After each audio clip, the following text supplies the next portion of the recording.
যে মানুষটা আমার সাথে ভীষণ অন্যায় করেছিল, পুরো পৃথিবীর কাছে সে একজন চমৎকার মানুষ।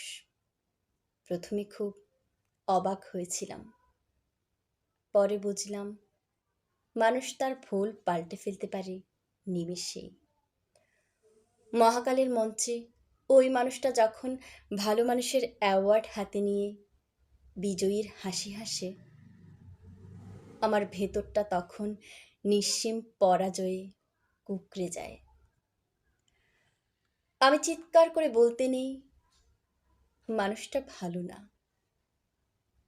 পৃথিবীর হাততালির শব্দে আমার চিৎকারটা স্তব্ধ হয়ে যায়। আমি জানলাম পৃথিবীটা একটা পপুলারিটি কন্টেস্ট। এখানে ভীষণ অন্যায় করেও হাততালি পাওয়া যায়, প্রচণ্ড ভালো মানুষ হয়েও নরকের খাতায় নাম লেখাতে হয়।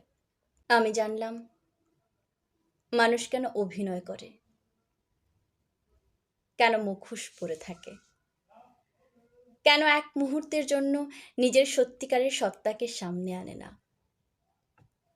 আমি জানলাম নশ্বর এই পৃথিবীতে টিকে থাকার জন্য মানুষ সব কিছু করতে পারে, সব।